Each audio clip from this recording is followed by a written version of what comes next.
Please join us in saying the Pledge of Allegiance. Color Guard, present arms. I pledge allegiance to the flag of the United States of America and to the republic for which it stands, one nation, under God, indivisible, with liberty and justice for all. Port arms. Color Guard, right face. Come right here. Left, your left, your left, right, left.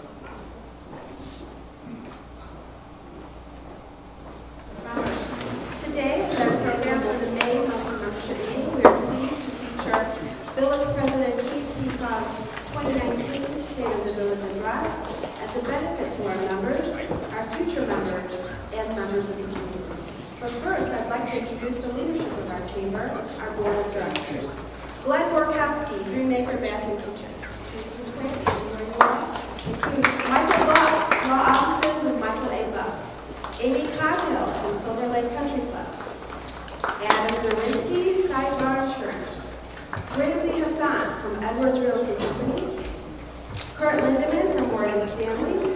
Lynette Payne with the Avery Payne Group. Monica Sestacate from Republic Bank.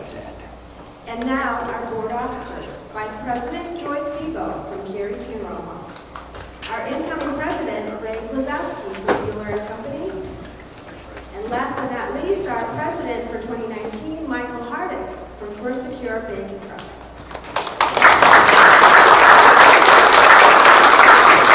Thank you. Good morning again. Thank you for the kind welcome. Sorry about the technical difficulties we had. I did want to point out today we are celebrating a birthday. Today is actually the 127th birthday at Orland Park. So I do find it kind of fitting that we will be having State of the Village today. I do want to point out that we have some members in the audience that make our ambitious plans as a chamber possible. They are premier members. I don't think they're all here, but I will name them. They are great businesses. That's Inside Looks by Debbie Ross, Ramsey and his team at Edwards Realty, RZA Cars, RZACars.com. Now Put it on the ESPN. Well, they're going to hear you now, Keith. Bonefish Grill, McAllister's Deli, Nothing But Cakes, and Providence Line. Over the years, we have benefited from a great relationship with the village. I'd like to point out the village officials that are here today. Trustee Kathy Fenton.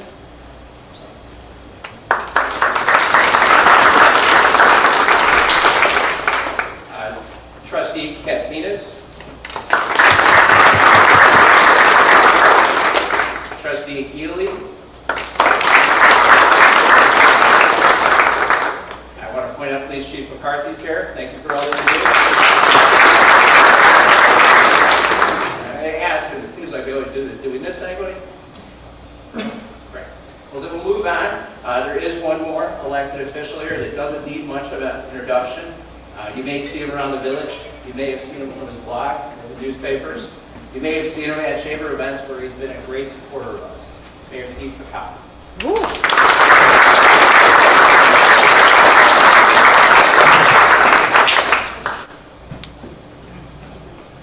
Good morning, everybody. We're going to do a little housekeeping here. I don't have a lot of cord to work with, so we're going to try to slide this table over so I'm not standing in front of the presentation, which probably won't happen.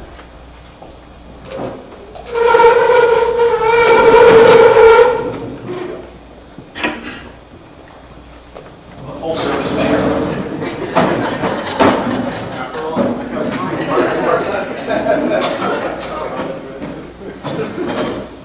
So, welcome to the State of the Village. I appreciate all of you coming today, and go ahead and start.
So there was a brief introduction of all that's going on in Orland Park. You probably saw a lot of familiar faces that are in the room today on that video. So today what we're going to talk about is we're going to talk a little bit about the previous year, talk some about our village finances, public safety, economic development, and our goals for the coming year.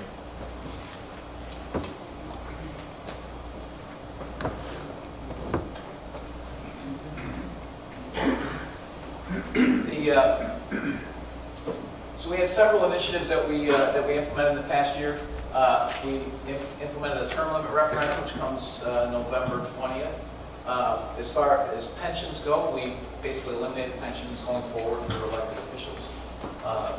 The village board meetings are broadcast now on Facebook Live, which they weren't before, so now you can go on there and see those as well. The indexed and searchable audio will be available soon. We're working on getting that up as well. And also upgraded video equipment so the Facebook Live is a little bit better than when it's difficult to hear. Additionally, there's a lot of improved regional cooperation in the last year or two.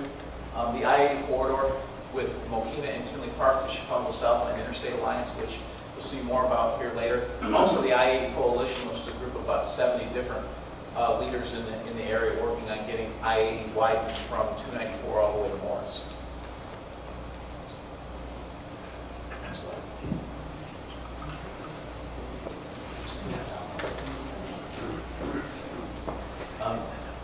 Our Public Works Department, I'll go through these relatively quickly, but you can see the things that were completed in 2018, road improvement program, stormwater management, residential street lights.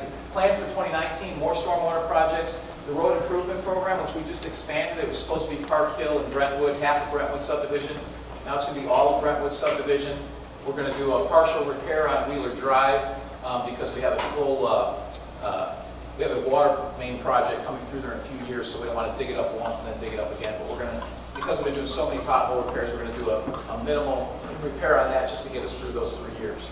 Then, additionally, you have Ravinia Avenue, you have the Fernway subdivision, and then the additional subdivisions that we just added were half of Brentwood as well, Arbor Point, Gulfview, the Persimmon Ridge, Glen, and Ashford, so all three of the Persimmons, Seton Place, and T-Brook.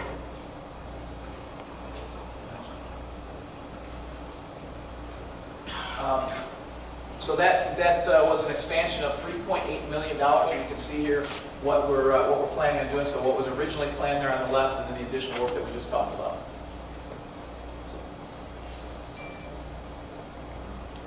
There are also several planned, and I'm going to slide out here so I can read them all because there's a bunch. There's several planned and ongoing road projects that are funded through state and federal sources as well. So 159th Street, of course this rain's not helping, but they're supposed to open it this summer. I'm guessing because they lost 2 weeks due to rain, they're going to say that they need another year. So, but I believe it will actually be done this year. Southwest Highway at 179th and Brook Hill, there is going to be a traffic light there. You know, the barriers were taken down, they are going to be put back up. The rain is, I'm sure, not helping that as well. 151st Street, we're going to reconstruct and widen, as well as put a roundabout in there. Wolf Road, there's resurfacing from 151st to Southwest Highway. Harlem, from 78th Street to 159th Street, so that's going to go through town. That's going to get resurfaced. Southwest Highway from 131st to 135th, which is near and dear to a lot of people's hearts because it's been pretty much impassable for a month. That project was moved up a couple of years, and we did get phase 1 engineering done last year, and they are in phase 2 right now. We're doing everything we can to push them along to get that process. That's when they acquire land. We're doing everything we can to push that along to get that project moved even further forward. I don't know how we'll fare with that, but we've talked to every elected official at the state level that has anything to do with Orland Park to try and get that done.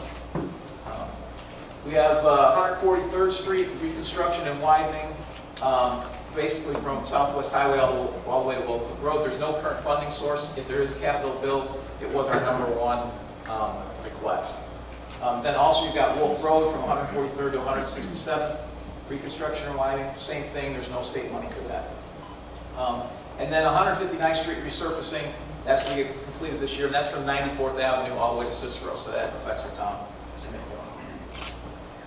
One of the things that happened in the last year was the funding for CREATE, which, for those of you who know anything about the CREATE project, there's 4 phases to the CREATE project, and what it will allow us to do when all 4 are done is get express trains on our Southwest service.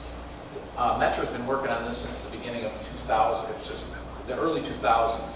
And finally, the federal government, when they did their capital, the $1 trillion capital, we got an infra grant. It was the #1 project the state pushed forward to get this done. It funds all of the engineering, all 4 phases, and funds phase 1 and phase 2, which will build a flyover bridge over all of the freight lines that are there. Phase 3 and phase 4, which hopefully will be last I saw was part of the capital bill, will allow would move the tracks from going into Union Station over into LaSalle Street Station. When all that's complete, we will have the ability to get express trains, and we'll have more timely service. It runs on time most of the time, but when it gets blocked at the freight lines, it's blocked can be for hours. So this will fix that problem. To generate efficiencies and improve operations, we've done several things with technology, obviously not in the Civic Center. So we've done some things to implement an asset management program, some security improvements, a website upgrade, which is still ongoing. As many of you may know, we lost our IT director. We're in the process of hiring another one. And we've also got a couple of retirements. And it's a small staff to begin with. So they've got a lot going on, and hopefully get that website tightened up. Plan for 2019, you can see we have several things: capital management, or human capital management system, electronic document management system. So a lot of things coming out from technology, which will help drive efficiencies, which help lower costs. So village finances. So our projected revenue for 2019 is about $121 million, $126 million of expenditures. That difference is funded by fund balances that we had at the end of last year. So it allows us to do a little bit more on our capital projects. You can also see, well, go ahead and look at the next slide.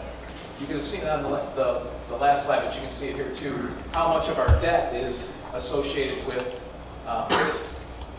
our pensions. It's pretty significant. But in the last 2 years, so that's actually 2016 to 2018 up there, not 2017. In the last 2 years, we've taken about $45 million of our debt off the books. The nice thing about that is it allows us to use some of that debt capacity that we borrow at a very low rate, like the roads. 2%, we borrow for those roads at 2%, and we can expand our road program, get more roads fixed. We're behind on that. Going back to our roads program, it was, we have about 36 million square feet of local roads.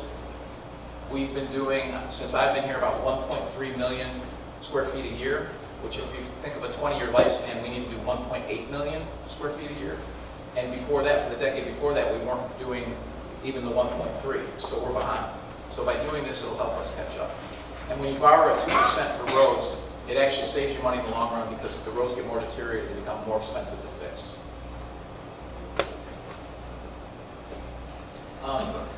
So I get a lot of questions about rebates, which is why I throw this slide in here. You can see since 2003, in the red is all the debt that we added. In the blue was all the rebates. So we were actually borrowing money and giving rebates at the same time. I think, probably not the most fiscally responsible thing to do for the small rebates that we get. So what we're trying to do instead is let's not borrow for rebate purposes, and going forward, let's use that money to catch up on roads and other things. Pension costs, this is killing everyone in the state. We have very little control over it. The state is who, their rules drive a lot of this. You can see how much our projected costs are going up. Our police pension is projected to go up in the next 5 years by 7% a year. So it's pretty expensive. IMRF is a little bit more affordable, and a lot of that, the tier 2, as we get more of that, will. Have trouble hearing me? Okay. So tier 2 helps that IMRF quite a bit. The police pension is funded at 73.5%. The IMRF is funded at 84.5%. There are proposals downstate that do some things to fix the pension system. Well, it wouldn't fix it, but help it. One of them is to consolidate the police and fire pensions into IMRF, into one big pension system, which would allow us to get better investment rates that would also cut a lot of costs. So we just, as an exercise, we looked at, well, what would happen if we were, in the last 10 years, were able to get an IMRF return rather than our return. And our returns have been decent, but IMRF is just a much bigger fund. We would be over 90% funded with our police pensions if we did that. Just that one thing. Payless Park, for example, they're so small they can only get 1 to 2% return on their money. If they were in IMRF for the next 10 years and got the same returns IMRF got for the last 10, they would go from 43% funded to over 90% funded. Just by that, they're not changing anything else, just getting better returns on their money. And for some reason, this is a no-brainer. For some reason, the state can't pass this one either. So really the one lobby against it is the small independent asset manager, because they want to manage those assets, and that's the only lobby that's against this. There's no other reason. All of the control of police and fire, disability, and all that will still remain local. It's just the money will be pooled into one place. And those returns, that doesn't even account for the savings and cost of administrative fees. That's just the returns themselves. So if there's anything, if you ever see a state legislator, hammer them on this, because they're kicking this can down to the veto session in October. So that's something that could be fixed downstate. Let's hope that they get on top of that and do that. The property tax levy is flat again at $13.4 million. The pension costs continue to put a strain on our budget. There's just no question. You can see how much of our property tax, it's almost 50%, goes to pensions. The good news is if you look at our tax rate, we're about 6 3/4% of our overall property tax. So we're very fiscally responsible, and you can see the bulk of it is the school districts, and the fire protection district is the bulk of your tax bill. And they have no other source. We have other sources that we can use. They don't have anything else. In 2018, we lost 3 major anchors, as you're probably aware. We lost Carson's Home Goods went with it. Toys R Us, Babies R Us. Toys R Us was the #1 Toys R Us in all of North America, by the way. And then we also lost Sears. The good news is, you can look across the country, where else did they get filled like that? That's these volumes for Orland Park, and how vibrant we are. Because right now, as far as I know, Oak Brook, we're the only one in Chicago where Oak Brook has a vacancy. Woodfield has vacancies. We don't. Our vacancies are going to be filled. And if you look at our sales tax that we get, even in spite of losing those anchors, we still held pretty strong with our sales tax. I think that speaks volumes for how well we're doing in the community.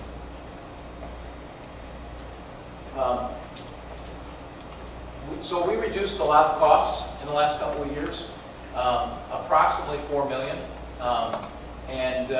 but we've had minimal impact to services. There have been a few services that didn't make sense that we've gotten rid of, but most of the services have remained. And the way we were able to do that is we did it with 2 early retirement programs. We've had 24 people take that to date. 18 positions are not going to be backfilled out of those.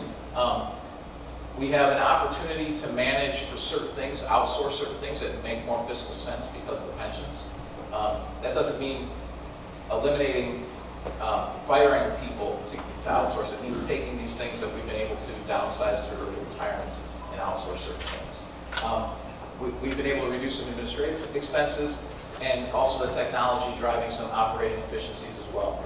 Also, our vehicle management program has improved some of our costs as well. The 2019 budget addressed some serious long-term fiscal issues without raising property taxes. So if you see this chart on the left, we try to keep a 20% operating fund reserve. This graph, when I showed up, we've seen this graph for a while, and it was projecting that in 2023 we've not only dipped into all of our reserves and used them all up, we'd be negative with our reserves. So the changes that we've made in the last 2 years have got us to this point where 5 years out, we're almost at our 20% fund balance. And that doesn't account for any increasing revenue or anything like that. We are very conservative with our revenue increases. So it stabilized us fiscally for the next 5 years at least. Another thing that we talk about a lot is public safety. And you know, we all know we had an incident in February, an isolated incident, first time ever. And if you look at our overall crime, our index crimes are at the lowest rate they've been in 25 years. So lower than 16, 17, 18, continuing to go down. If you look at our crimes against person, in 2014 and 2016, we were number 1 for towns greater than 50,000. We were number 2 in 2015 and 2017. Our violent crimes dropped from 35 to 20 in 2018. So a decrease of 43%. Our property crime rates, our property crime has also dropped significantly. Go to the next page. And why I want to point this out about violent crimes, towns about 50,000, and you'll see Orland Park in the green in 2016. That's the last data that we have for all of the rest of the towns. But you can see where we're at. We're number 2 behind Wheaton. Wheaton doesn't have nearly the surrounding communities that we have. They don't have nearly the retail space or the activity that we have. So it's phenomenal, and our police do a phenomenal job. But then look over to the left, where Orland Park 2018. That's what our rate is. So that's how much it's dropped. So I'm assuming in 2018 we're probably going to be number 1 again. We hear a lot about Orland Square. It's not safe. The facts are that it is. It's 100 is average. We subscribe to a service called CrimeCast that tracks mall crime throughout the country. And if you look at these different places in the Chicagoland area and the crime, so 100 is average nationwide. Okay, so from 2 to 6 miles of the mall, we're below. We have less crime than average. Woodfield Mall's right on the average. You can see where Oak Brook and all these others are. So you know, we have a very safe mall. That incident notwithstanding, we do a great job. We constantly change our strategies. Again, our police, and we have a great relationship with Simon, and our police force does an outstanding job. To the point I was making, we work very well with Simon Mall. We have access to them 24/7.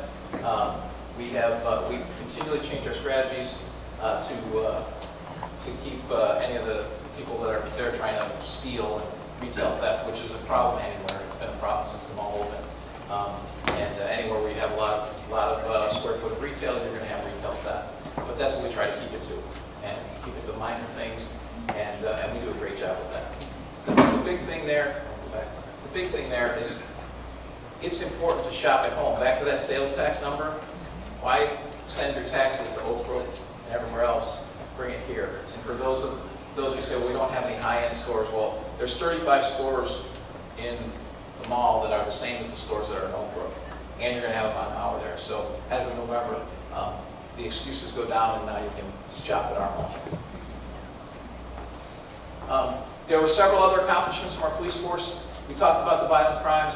We also received the first place award for Illinois Association of Chiefs of Police in the Illinois Traffic Safety Challenge, and I believe we did that again this year as well. The village was recertified as a storm-ready community by the National Weather Service, and for those of you who were all worried about the sirens and not having sirens go off, we saw a lot of that chatter on social media, etc. It did not meet any of the 4 criteria for setting off for sirens. So we have criteria. We had weather spotters out. They didn't meet that. Very important that we don't fire off those sirens unless there really is a problem, because we don't want to get people to where they ignore the sirens. So if they do go off, it's serious, and you should take note. You can see how many pharmaceuticals we grabbed. Almost 1,800 pounds of unwanted pharmaceuticals through our drug take-back program. And now we'll talk a little bit about economic development, but first we're going to show you a video. Hi, I'm Mike Ditka. From small startups to global corporations, join me as we go inside the dynamic business world and explore some of today's most successful companies. Welcome to Modern Business.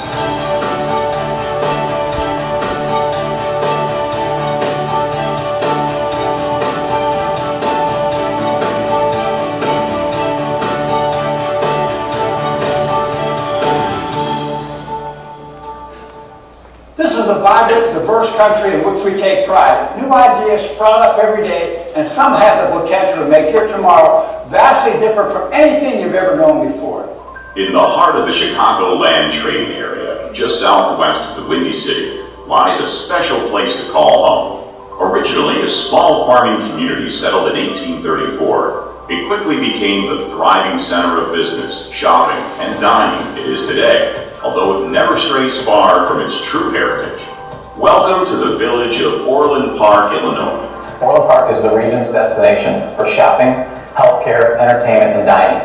We have a thriving business community, an educated workforce, great schools, and great access to Chicago via 5 interstates within 15 minutes and 2 train lines. Our park system, forest preserves, youth programs, and low crime rate offer a great quality of life for families and for businesses to thrive. For those who make their home here in the heart of one of the nation's largest commercial and cultural regions, the village lies within a 2-hour drive of 5 top 50 universities and has its own campus of Robert Morris University.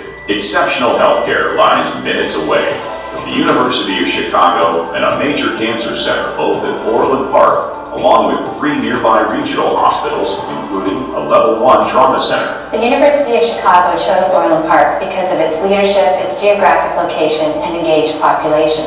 The University of Chicago Medicine is committed to providing advanced care to the Southland of Chicago and access to clinical trials, some of which are only available at the University of Chicago. Many employees and physicians live in Orland Park and the surrounding community, and having the largest off-site facility of University of Chicago Medicine in Orland Park provides these employees the opportunity to live and work in a vibrant community.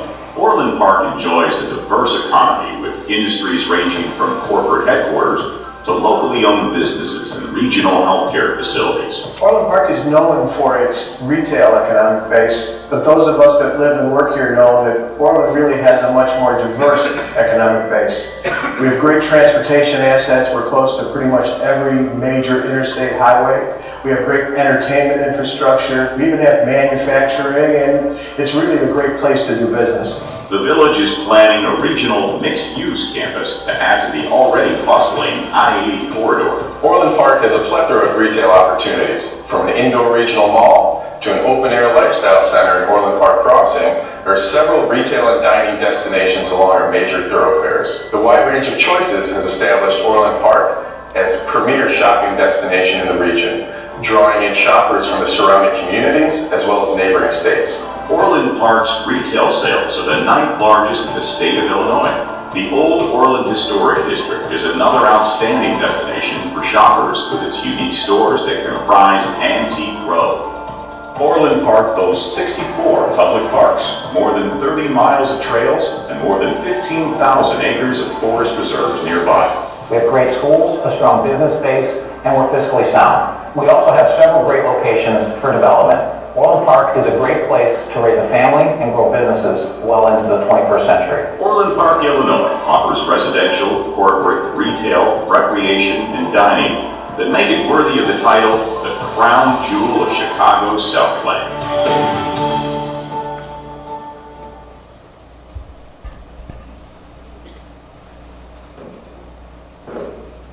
So that was put together about a little over a year ago, and it actually aired a month or 2 ago on Fox Business, and then also 34 other regional airings that we're going to get out of that as well. I think about half of those have been completed. So, but even more importantly, we did that video for marketing. It's on our website. The real goal here is to market Orland Park, to market it for businesses, to bring businesses here, to bring families here. We have so much to offer that often gets forgotten you're in the south part of Chicago. Well, this area is beautiful. Orland Park, Palos Park, Lamont, Homer Glen, Mokina, Frankfort, it's a phenomenal area to raise your family. It's a phenomenal area to have your business. So we want to continue to encourage people to do that. In spite of all that's going on in Illinois, there are going to be some pockets that do well, and we want to be one of those areas. So one of the things that we get a lot of questions about is the triangle. So there's a depiction of the triangle with 9750 and Carton Deck and University of Chicago. We went out for an RFQ, narrowed it to two different groups. Then we went to an RFP, narrowed it to one. We're in the process of a discussion for a master development agreement. It's probably going to be another month or two until that is complete, and that will start development. They'll have about 9 months of due diligence from there, and then next year, hopefully, they will be breaking ground on developing the rest of that 9 acres, not just piecemeal, but actually the whole thing like a plan. Over the last 2 years, we've had a lot of new projects. You're probably familiar with a lot of them, and a lot of new restaurants. We have a lot of things coming. Von Mauer opening before Thanksgiving. AMC will open next year. Phil's Tallgrass, Smith Crossing's expanding. Sertoma, so Bluff Point, Cobblestone. We have two big car washes coming to the, both of them I think are on 159. One's on the east part of town, one's on the west part of town. We also have a Hampton Inn. It's coming, so we will get another hotel, and that'll be behind Rock Bottom, which is going to help those restaurants over there. There's Orland Square Mall did petition for a green space in the park, but the costs are coming in a bit high, so they put that on hold for right now. And then obviously the triangle that we talked about. And we have a lot of other things that are coming and are talking about coming that we're trying to bring into the fold. So hopefully that there'll be a lot of good announcements in the next 3 to 5 months. You've probably seen this slide before, and this is again to point out that everyone's worried, oh, the mall's going to die. I see this all the time. Our mall is not going to die. Malls are not going to go away throughout the whole country. Yes, a lot of malls are going to go away, but the ones that survive are going to be stronger. And you don't have to really take my word for it. Right now, that's what Orland Square, on a sales per square foot, we're in the top 10% in the nation. Simon Properties thinks it's going to go from 24 malls today down to about 10 in the Chicagoland area. But don't take my word for it. There's $100 million of private investment going into Orland Square Mall in the next 18 months. So those companies don't come here if they think the mall's not going to survive. So the fact that we have all of our anchors are going to be filled when you look across the whole country, even top 10 nationwide malls like Oakbrook have open anchors that they don't have filled. So our mall is doing extremely well, and it's not going anywhere. So here's some renderings, just so people can see so this is what the AMC building is going to look like, and this is with the actual materials. So that backside over here on the left, that's where basically the backside of Sears was, where all of the trucks would go in, where merchandise pickup, etc. Then this is the backside of the mall here, so you can see that'll have a completely different look to it. And then the front side up top. And then here's some renderings of Von Mauer. As you can see, they've taken all the brick off. And again, that's to be opened before Thanksgiving. I think they're shooting for November 2nd as a grand opening, which will help all the businesses around there. The I-80 corridor is something we always hear about. There is a lot of activity there now. A lot of people talking. It takes time to get these developments. It was annexed in the 1990s. We expanded 183rd Street. We've got Ford Insurance there. We have American Technical Publishers there. This is just a concept. It's not going to end up looking like this, but it's a concept so people can see what it could be. But we do have a lot of businesses currently that are looking at that area and talking to the landowners and talking to us. Now, before you start the video, the Chicago Southland Interstate Alliance, which I referred to before, is an alliance between Mokina, Tinley Park, and Orland Park. That the three mayors, we got together and said, we have similar goals for this area. Let's pool our resources. Let's work together to try and develop this area. If a Panduit type business goes in Tinley Park, or another Ozinga type business goes into Mokina, it's still great for Orland. They shop here. They live here. Okay? And so we would like to see that whole region, and so together we're focused between Harlem and Wolf Road 183rd to essentially 191st, that corridor, to develop that corridor for businesses, not warehousing, not logistics. We don't need a lot of trucks. I think Will County CED is on board with that. This is one of the few areas in Will County. First off, it's in Will County, which is good for us. It's not Cook County, so the taxes are way lower. But also, Will County already has a lot of warehouse areas. We don't have a lot of business services, those types of things, office buildings. This is the last area where we can really do that along the interstate. So we're looking to do that. So the biggest thing that we're doing as a group is trying to market the region together. We're trying to pool our resources for marketing purposes. And this video you're going to see is the fruition of one of those marketing pieces that we're getting out to the brokers.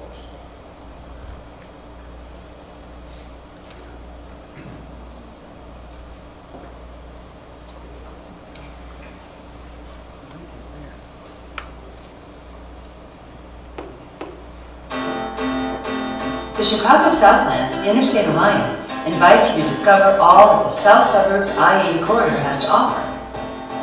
Located only 23 miles from the Chicago Loop, 16 miles from Chicago Midway Airport, and 32 miles from Chicago O'Hare Airport, the I-80 corridor, with quick access to Interstates 80, 355, 57, 294, and 55, 7 metro stations, and 2 rail lines, boasts of a residential population of over 4 million within a 25-mile radius, and easy access to a metropolitan market of over 9 million. Located in Chicago's southwest suburbs, the Chicago Southland Interstate Alliance I-80 corridor caters to every business demographic, making the communities an ideal business and residential location. The corridor zoning is flexible for a variety of uses such as corporate campuses, office, research, advanced manufacturing, retail, entertainment, and dining options. Surrounded by the lush greenery of the region's 20,000 acres of forest preserves, parks, open space, biking trails, and recreational facilities, the communities are home to exceptional schools, great neighborhoods, and business-friendly tax structures. The Alliance is comprised of the villages of Orland Park, Mokina, and Tinley Park, working together with businesses to promote the 5-mile corridor adjacent to the 3 communities, with Orland Park having approximately 200 acres ready to develop, Mokina more than 300 acres, and Tinley Park several hundred acres ready to be developed. The Chicago Southland Interstate Alliance communities are served by the Chicago area's top colleges and universities, providing an exceptional labor force, and have become the location of choice for some of Chicago's world-renowned medical institutions, including the University of Chicago and Loyola University Medical Center. In addition to the exceptional care provided by Palos South Hospital, Silver Cross Hospital, and other regional medical facilities. Orland Park, with a population of more than 60,000, is the retail hub of the region, ranking 5th in retail sales in Chicagoland, and is home to a diversified economy that enhances opportunities for attracting skilled labor. The village's location in the center of a growth area also makes it an ideal place for business and industry. Mokina, with a population of more than 20,000, is known for its outstanding schools, plentiful recreation opportunities, diverse economy, and a reputation for consistently having some of the lowest property and sales tax rates in the area. Mokina offers an innovative economic incentive for business development and no local utility taxes on electricity and natural gas. Tinley Park, with a population of more than 57,000, is known throughout the region for its Hollywood Casino Amphitheater, the Tinley Park Convention Center, and a wide array of retail and dining options. Boasting a healthy and diverse business environment, Tinley Park has one of the strongest and most stable economic climates. Notable companies that call the Interstate 80 corridor home include Panduit, a world-class engineering and manufacturing firm that provides innovative networking and electrical solutions. Ozinga, the 4th-generation family business that provides concrete, bulk materials, and energy solutions. Provisor, a wholly owned subsidiary of CC Industries, was formed in 2009 to help local food processors gain a competitive advantage by using the latest technology, application innovation, and service to grow the global supply of safe, nutritious, and affordable food. The Horton Group, an insurance, employee benefits, and risk advisory firm with international facilities around the globe, and the ATP Group, Inc., an employee-owned publishing company that develops training materials for career and technical education, industrial training, and apprenticeship programs.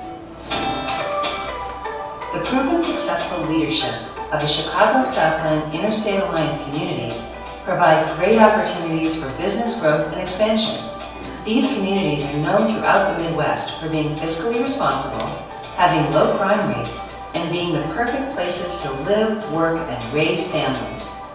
Each community offers unique assets that cater to every corporate need, including office, healthcare, manufacturing, distribution, education, government, entertainment, commercial, retail, and hospitality industries. Our leaders are dedicated to business diversity and growth, and our communities have easy access to skilled labor, transportation, education, and the cultural advantages of the entire Chicago metropolitan area.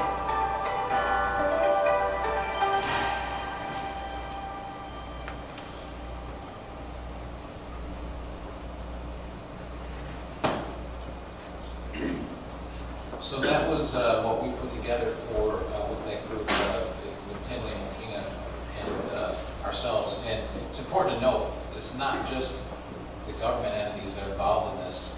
So American Technical Publishers from Orland Park, Ozinga from Mokina, and Panduit from Tinley Park are part of this group as well. So it truly is a public-private partnership and working together to market the region. So going forward, our goals for the next year or two, we want to implement a 3-concert series at Centennial Park West, and we did get 1 concert for this year, August 24th. It's going to be Loverboy and Jefferson Starship. It was originally Loverboy and Survivor, but there's, as we found out, there's issues with bands and things like that, which we would get late in the game in May to try and get this together. It's a little bit challenging, but I think it's a great lineup for our first concert out there, and that will be August 24th. More details to follow, probably about 2 weeks. Tickets will go on sale, and we'll start with about 3 weeks of ticket sales just to the Village Orland Park residents. Then we'll open it up to the region. We are currently doing a study to look at our parks and develop a long-term investment plan for our parks and cities. And I noticed that Trustee Calandrello showed up as well in the middle here, and he's a big proponent of this. So but to have a long-term plan to reinvest, much like we're looking to with our roads. Implement a 5-year accelerated local road program. We started with what we approved last night to get the roads moving in the right direction. I think it jump-started us, John, about 2 years in the program, so it moved things forward about 2 years. So doing that for the next 4 or 5 years is really going to help us get to the place where we're caught up and on a more regular cycle and a 15 to 20-year replacement cycle. Developing a vehicle replacement plan that includes alternative fuels is something that we've looked at before. We will continue to look at. Probably in the next 4 to 5 years, that decision is going to have to be made because we do have some things going on with a fuel island, and at that point, we'll look at doing some of that. We're going to revisit and update the village's comprehensive plan, which hasn't been done since 2013. And also, we're going to continue to try to use technology to drive operating efficiencies and make us more efficient. From an economic development standpoint, it really hasn't, to me, it hasn't changed a whole lot. We're still concentrating on the same things. We want to make sure our retail stays in our core. We've already really worked hard on that by having replacements for those anchors. Sears announced that they were closing completely, and we had somebody to take the whole thing up that same month. Carson's announced in February they left Labor Day. In October, about an hour announced they were taking it. So we were proactive about doing this, and so that was so we've done a lot to shore up our retail base. We also need to diversify our economy. That's why we're talking so much about the I-80 corridor. You see that happening with medical. There's probably more of that to come. We need to finish our MDA with the structured development as well to get that the downtown area done, and then capital reinvestment and incentives. So we need to keep attracting businesses and other businesses follow. Von Mauer is one of those, which is why we gave them incentives, because other retail businesses follow them. So, and it will not just help the mall, it's going to help the ring road, it's going to help it's going to help all of the retail that we have in the area. We're going to encourage our businesses, continue to encourage our businesses to use existing incentive programs. Some of those are not as lucrative as they used to be. The Cook County property tax incentives are a little more challenging now. And then, obviously, we're lobbying the state for capital improvement funding. If they do pass this capital bill, we can all debate the taxes that are going to pay for it. But if they're going to tax us for it, Orland Park wants to get their share of the dollars and make sure that some of our projects, like 143rd Street and Mill Flow, get taken care of. And then also we'll keep working with the I-80 Coalition to make sure that I-80 is redeveloped. And with that, I think Mike is going to introduce someone who's going to. So we're going to open it up to questions, but I think we have someone to facilitate that. Thank you, Keith. What I did want to do right now is mention sponsors that did make today happen. There's the Chamber, it's the Village, there's Trader Joe, and it's Vet Paint. Vet Paint was kind enough to provide us with all the refreshments today.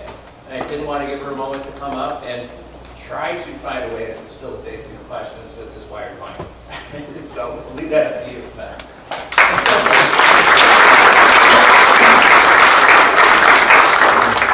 Well, let's give it a go. Questions? Oh, come on. It was a very thorough presentation, so maybe answer. Yes, back here. Hi.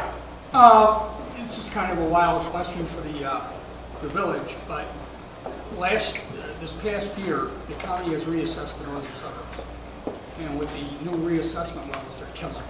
There's one property at Evanston that went up, commercial property, that went up 153%.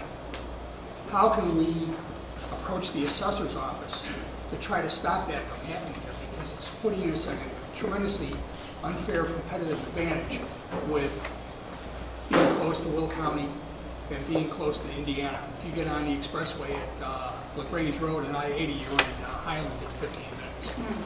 And what can we do? I know it's a wild card, and I know. Do we have to lobby them, or do we have to beat them on the head with baseball? So we don't control the assessor's office, obviously.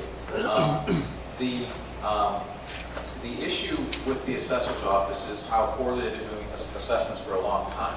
And this issue with Evanston, part of that issue is actually going to help us down here. It's going to help the south side, because the south side assessments have been extremely high. If you've read the newspaper, you know, the Harveys, the Daltons, the Park Forests have been extremely high relative to the Evanston and the north side. It's always been skewed so that more tax burden is placed on the people that can least afford it, because they haven't been fair. And what's occurring on the north side is they're getting equalized to what they should have been. And so, and of course, those are the folks with more money to lobby than, I mean, certainly Orland Park has that. But if you look at south of I-80 as a whole, it doesn't have nearly as much as the north side, which is why that's happened over the years.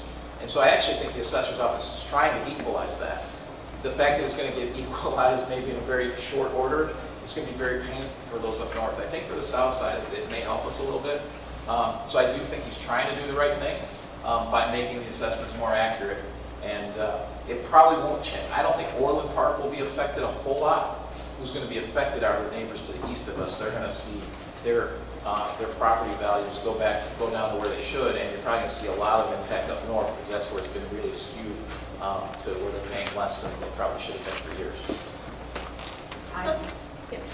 I just wanted to say, you mentioned the IMRF several times, and when I went to work for the village a little over 15 years ago, being in my 60s, I went to a retirement meeting. And I found out that they have what's called a voluntary contribution fund, where you can put up to 10% of your after-tax income into it, and it pays 7.5% interest. In the 15 years I was with the village, when I retired, I had over $50,000 in there, and over $10,000 of it was interest. So anyone that's not familiar with that, you want to check into it. It's called a voluntary contribution fund, and it costs the village nothing. Thanks. Other questions? There's got to be some other questions. Got to be some other questions. You know I'll answer any of them. Oh, There's one right there. Go ahead, I'll get Mr. Ramsey next. Okay. Now that we've seen, I'm not giving you the mic. Recently, the legislature agreed to put to a vote, which I don't know that many of us want to see this, some of us do, but the income tax change. It has to be voted on to change the Constitution. And we've had this problem of, you see that from your graph, that there's a pension, that the pension time bomb is here. Every time that they've tried to change the pension in the state, the judges have come back and said the Constitution doesn't allow it. Will there be any chance that they can put a vote to the do a referendum to allow the Constitution to be changed so we can get this pension problem under control? So given the current administration and the current structure, I would say that chance is less than zero because they have no interest in fixing the pension problem. The pension problem, in spite of what you're going to what you've heard from governors on both sides of the aisle that were governors in the 90s, oh yeah, I did this to fix it. No, they did nothing to fix it. Since the 1960s, they've known about this problem. Okay? They weren't funding the pension system. They weren't putting their required pension. The reason IMRF is healthy is because they forced the municipalities to fund it. Now, we can argue about some of the benefits in the Tier 1 program were too rich. This guaranteed 3% COLA and things like that are way too rich. Okay, the highest score of your last 10, if you did it over an average. So we can discuss about all that. The reality is if they would have put in what they were supposed to over the years, we wouldn't be in this position. They did not. They took that money and used it for other things. And so you got none of the time value of money that you should have gotten over those 40 years. And that's the problem. And oh, by the way, the new plan, the new budget, they're going to do it again. So they're just going to keep doubling down on this. The reason, and that's why moving it to IMRF makes sense, is because IMRF, they force the municipalities to pay into it, and so it stays healthy. It doesn't mean that it's not too rich, doesn't mean it's not costing us a lot of money. It costs us a lot of money. It costs us over 11%. Plus, they're still in Social Security, so it's almost 20%. That's a lot. And for anyone who's in the private sector, you know how much that is.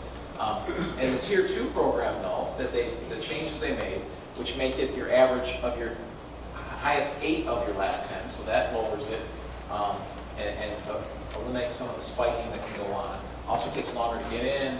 The benefits aren't as high. The top salary, right, in Tier 1, it's not capped. If you get a $250,000 job, it jacks your salary up.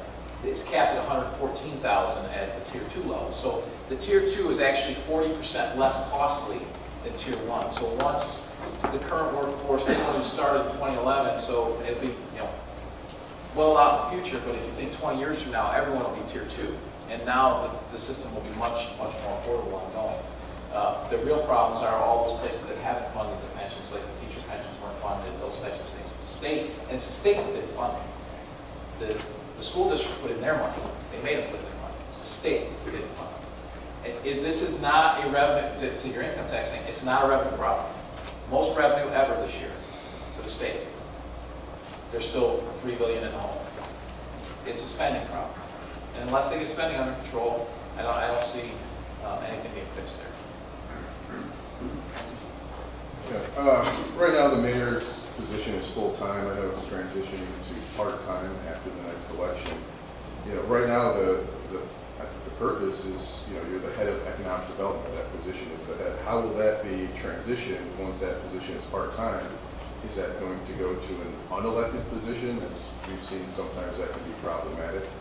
Well, I think I think the mayor will still be heavily involved in economic development as a part-time role. I think there's a lot of staff support, whether I'm full-time or not. It's really my job to go out and meet, talk to, encourage. We're not doing all the grunt work.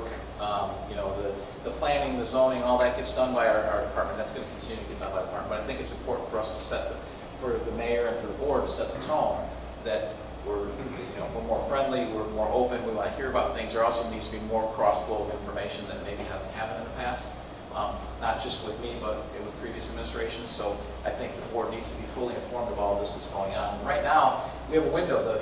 The economy's doing well. It looks like it's going to continue to do well for a long time. We have a lot of people knocking on the door. So it's beneficial at the present time probably to be full-time because there's so much happening, so much going on. Plus we have this massive transition of our staff with all of these retirements. So we're going to have a very big changeover. So there's a lot going on. So it's helpful. I think once we stabilize through that, we'll be able to handle it. Ben. Hi, Patrick Zamparelli. I know 151st Street is about to start road construction. Kind of curious on that because I think there's a traffic circle going on West Avenue. And then 143rd, any side on that? So as I spoke about, 151st is this year. That's going to be redone, plus the roundabout. And those were actually, one of them was delayed so that they could both be done at the same time. It's more efficient to do it that way. And then 143rd, it's already been phase 1 engineered. The federal government was going to want their money back because it didn't get done in time by the state. We petitioned to have that extended, so it is extended, so they're not asking for their money back, but we are trying to get the state to actually fund the project. It's already been engineered, so we just need to get the state on board. If the capital bill, if they do pass a capital bill, it was our #1 funding request. Also, the Southwest Conference of Mayors, which does a lot of this funding request as well. We were their #1 project for that as well for all of the Southwest area. So we've been lobbying pretty hard. I follow up with, do you have the land? That's a question I always Well, get. phase 2 is land acquisition. We do have right-of-ways from the Forest Preserve already. I don't know every piece of land that we have down there. I don't think we have it all, but we have a lot of it. Thank you, sir. Other questions? Yes. Not so much a question, but more of a statement. Look louder. Not so much of a question, but more of a statement. Our presentation, I think, was excellent. And, we talk about business and dining and, everything to attract people to the village. But I think, what we've also done very well, something that's good about us is, first of all, we are very accepting. We have the facilities for all people of all religious affiliations, but more importantly, we're a pretty mature community, and I think we've done a great job between Smith Crossing, Autumn Leaves, Evergreen, in making sure that those who've been with this village 50, 60 years have taken care of our seniors as well. I think that's something we also should be proud of. Excellent point. Good. Yeah, we should be proud of all that, and we have Hardest to Memory Care as well. We have our special rec program, I think, is probably the envy of everyone in the state. So we do a lot for a lot of people. As many of you know, I was raised here, and I chose to come back here and raise my family here, and I don't regret those decisions a single day. So we need to continue to encourage young families to come here because it's a great place to raise your family. Yep, Keith, would you mind explaining what's going on with Southwest Highway right now and the flooding and whose responsibility it is to fix it? So I touched on that briefly during the presentation. That is a state road. There is a state project. The culverts are collapsed. There's a state project to fix that. We've lobbied the last 2 years to get that pushed forward, and we did get it pushed forward. It was supposed to be, I think, in 2021, and we had phase 1 engineering last year, so that's done. They're in the land acquisition mode right now, which takes IDOT time. And then the construction is planned for 2021. I'm hoping we can get that pushed even further forward. I was down in the state when we first got our first rainstorm this year, the May 1st one that caused all the flooding. I happened to be at the state capitol, and I lobbied every one of our legislators, not only about the capital projects here, but also the Southwest Highway, because I told them this is a life safety issue. It's not just a road issue, it's a life safety issue. And now it's been closed for almost a month. And I've sent follow-up letters, we've made phone calls. Jen is trying to set up a meeting with IDOT, our state legislators from all, and also our local legislators, and all of the landowners there, to get them all in a room and see if we can make progress to advancing this faster. We did that with 159th in August of 2017. It definitely had an impact because from that time forward, you saw them working on weekends, you saw them working overtime, and had we not done that, it would not be opening this year. It would probably be another year or two.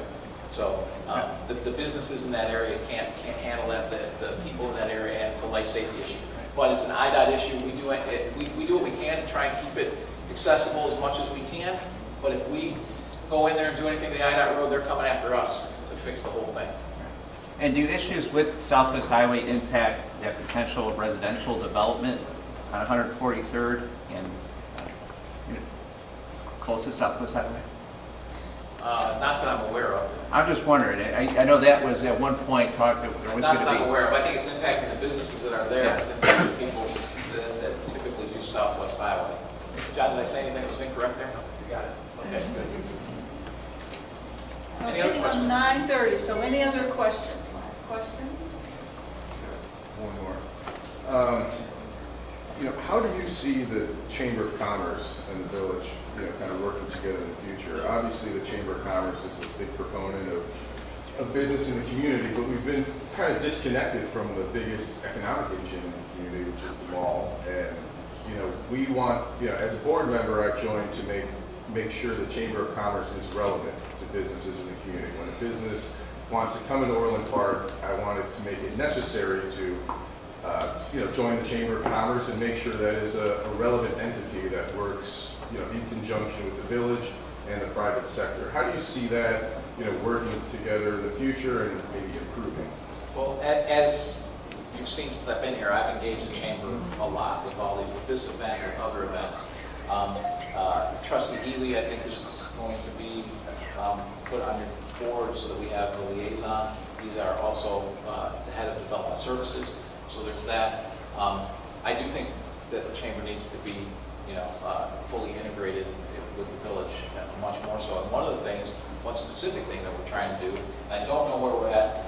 Felicitas and Jennifer can maybe expand on where we're at with this, but one of the things that I was looking to do was every quarter is to have an event where all the new business owners in town are able to come to the Civic Center, and the chamber would be there.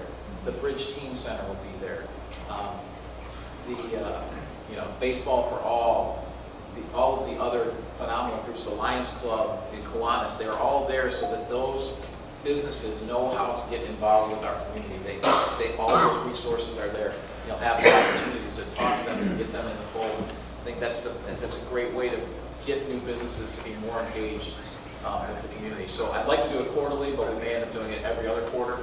Just depends on how many new businesses and how fast we can continue around. But that's one thing for sure, to engage the chamber more effectively. Additionally, this isn't specifically to the chamber, but I think it feeds into the ideas that I have. When we license our businesses, they get a license, but are they getting? I'd like them to get something for that license. So we want them to be licensed. So we want to know that we have people with insurance working in the business, they're working in the area. So to ensure that we have a good location on the website that shows all of the licensed contractors, but also we've talked about somehow trying to come up with a system that indicates which contractors, if you've had problems with your inspection, so that obviously we can't weigh into the quality of an inspector as a government, but what we can do is we can put out there and say, this is our history with this contractor. There's never been a complaint. There's never been, and so you have all that, and of course that's going to make the contractors want to do the right thing for people. Additionally, one of the things we're doing with the